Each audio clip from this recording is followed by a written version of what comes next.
আসসালামু আলাইকুম ষষ্ঠ শ্রেণীর সুপ্রিয় শিক্ষার্থীবৃন্দ, আজকে আমি তোমাদেরকে তোমাদের ইংলিশ ফার্স্ট পেপার যে বইটি রয়েছে সে বইটি থেকে lesson 1 going to a new school সম্পর্কে আলোচনা করব। এখানে আমাদের গোয়িং টু মানে হচ্ছে যাওয়া, নিউ স্কুল মানে হচ্ছে একটি নতুন বিদ্যালয়, অর্থাৎ going to a new school মানে হচ্ছে একটি নতুন বিদ্যালয়ে যাওয়া।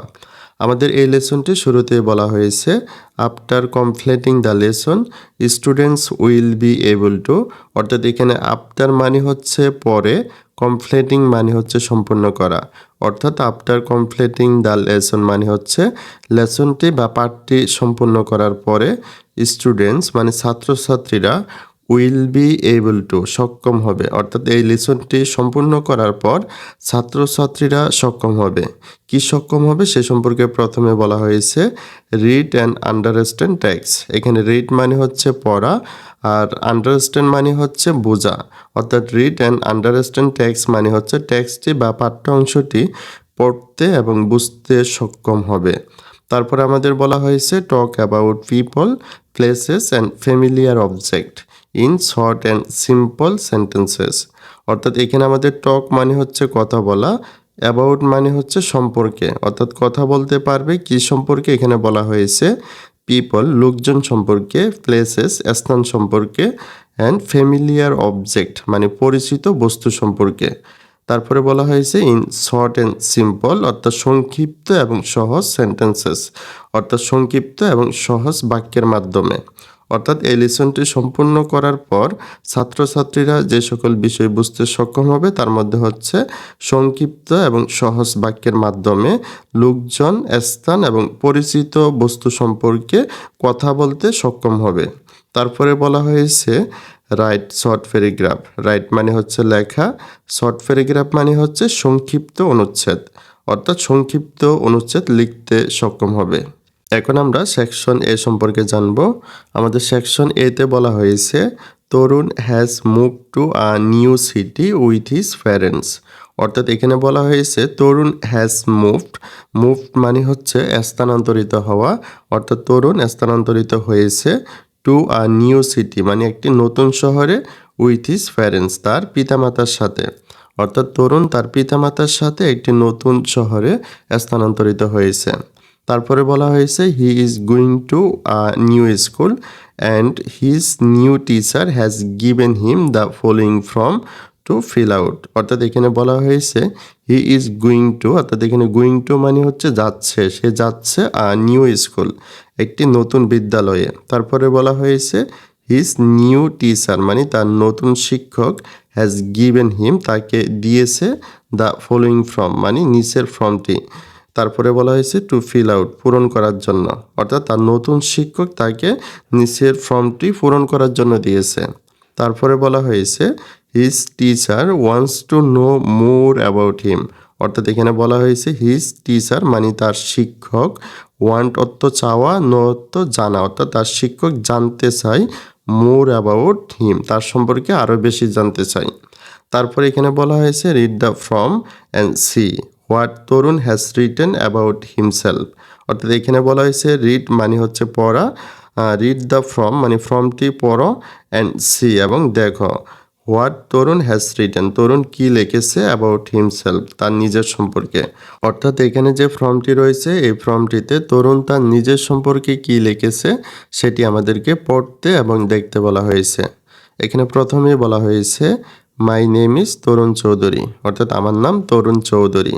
তারপরে বলা হয়েছে আই অ্যাম 11 ইয়ার্স ওল্ড, আমার বয়স 11 বছর। তারপরে বলা হয়েছে আই হ্যাভ ব্রাউন আইস, আমার চোখ বাদামি, ব্রাউন হেয়ার চুল বাদামি, and I am 4 feet 3 inches টল, আমি 4 ফুট 3 ইঞ্চি লম্বা। তারপরে বলা হয়েছে আই অ্যাম গুড অ্যাট অর্থ হচ্ছে দক্ষ, আমি দক্ষ প্লেয়িং ফুটবল, ফুটবল খেলাই, অ্যান্ড ড্রয়িং অর্থাৎ অঙ্কনে, অর্থাৎ আমি ফুটবল খেলা এবং অঙ্কনে দক্ষ। তারপরে বলা হয়েছে মাই হবিস মানে আমার শখ, আর কালেক্টিং স্ট্যাম্প অ্যান্ড রিডিং, অর্থাৎ আমার শখ হচ্ছে কালেক্টিং মানে হচ্ছে সংগ্রহ করা, স্ট্যাম্পস মানে হচ্ছে ডাক টিকিট, আমার শখ হচ্ছে ডাক টিকিট সংগ্রহ করা এবং পড়াশোনা করা। তারপরে বলা হয়েছে আই লাইক টু রিড, অর্থাৎ আমি পড়তে পছন্দ করি, কমিক বুকস অর্থাৎ হাস্যরসাত্মক বই, অ্যান্ড এবং ইট পিনাটস এবং চীনাবাদাম খেতে পছন্দ করি। তারপরে 7 নংয়ে বলা হয়েছে আই রিয়েলি ডোন্ট লাইক, আমি মোটেই পছন্দ করি না এনি কাইন্ড অফ, কোনো ধরনের সফট ড্রিঙ্ক, কোমল পানীয়। অর্থাৎ আমি কোনো ধরনের কোমল পানীয় মোটেই পছন্দ করি না। তরুণ তার নিজের সম্পর্কে যে সকল বিষয় লিখেছে সেটি আমাদের পড়ার পর এখন আমাদের এর পরের পৃষ্ঠায় সেকশন A1-এ বলা হয়েছে নাও অর্থাৎ এখন রাইট ডাউন সিমিলার ইনফরমেশন অর্থাৎ একই ধরনের তথ্য লিখতে বলা হয়েছে অ্যাবাউট ইউরসেলফ, তোমার নিজের সম্পর্কে। এখানে আমাদের প্রথমে রয়েছে মাই নেম ইজ অর্থাৎ এখানে তোমার নাম লিখবে। তারপরে বলা হয়েছে I am dash years old, এখানে তোমার বয়স লিখবে। তারপরে বলা হয়েছে আই হ্যাভ ড্যাশ আইস, এখানে তোমার চোখের রং লিখবে। ড্যাশ হিয়ার, এখানে তোমার চুলের রং লিখবে। তারপরে বলা হয়েছে I am dash and dash tall, এখানে তোমার উচ্চতা লিখবে অর্থাৎ তোমার উচ্চতা কত ফিট কত ইঞ্চি সেটি তোমরা এখানে লিখবে। তারপরে বলা হয়েছে আই এম গুড অ্যাট মানে হচ্ছে দক্ষ, তুমি কোন বিষয়ে দক্ষ এরকম দুইটি বিষয়ের নাম লিখবে। তারপরে বলা হয়েছে মাই হবিস অর্থাৎ আমার শখ, আর ড্যাশ অ্যান্ড ড্যাশ, এখানে তোমার শখ কি সেটি তোমরা এখানে লিখবে। তারপরে বলা হয়েছে আই লাইক টু অর্থাৎ আমি পছন্দ করি, এখানে তুমি কি পছন্দ করো এরকম দুইটি বিষয়ের নাম লিখবে। তারপরে বলা হয়েছে আই রিয়েলি ডোন্ট লাইক, আমি মোটেই পছন্দ করি না অর্থাৎ তুমি মোটেই পছন্দ করো না এরকম কিছু একটি এখানে লিখবে। এখন আমি তোমাদেরকে একটি নমুনা উত্তরের মাধ্যমে এই ফর্মটি পূরণ করে দেখাবো। তোমরা একইভাবে তোমাদের নিজেদের সম্পর্কে লিখে এই ফর্মটি তোমরা পূরণ করবে। এখানে আমি তোমাদের জন্য যে নমুনা উত্তরটি লিখেছি, এখানে আমি প্রথমেই লিখেছি my name is Rakib Hossain অর্থাৎ আমার নাম রাকিব হোসেন। তারপরে লিখেছি আই অ্যাম 11 ইয়ার্স ওল্ড, আমার বয়স 11 বছর। তারপর আই হ্যাভ ব্ল্যাক আইস অর্থাৎ আমার চোখ কালো, ব্ল্যাক হেয়ার চুল কালো, and I am 4 feet 6 inches টল, আমি 4 ফুট 6 ইঞ্চি লম্বা। তারপরে লিখেছি আই এম গুড অ্যাট, আমি দক্ষ প্লেয়িং ক্রিকেট খেলাই, অ্যান্ড ক্যারাম এবং ক্যারাম খেলাই। তারপর মাই হবিস আমার শখ, আর রিডিং বুকস বই পড়া, অ্যান্ড গার্ডেনিং এবং বাগান করা।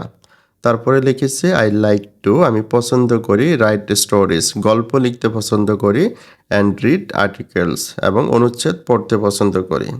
তারপরে আমি লিখেছি আই রিয়েলি ডোন্ট লাইক, আমি মোটেই পছন্দ করি না any kind of junk food, আমি কোনো ধরনের জাঙ্ক ফুড পছন্দ করি না। তাহলে সুপ্রিয় শিক্ষার্থীবৃন্দ, তোমাদের ভিডিওটি এ পর্যন্তই। ভিডিওটি ভালো লাগলে অবশ্যই লাইক কমেন্ট শেয়ার করে পাশে থাকবে। সকলকে অসংখ্য ধন্যবাদ।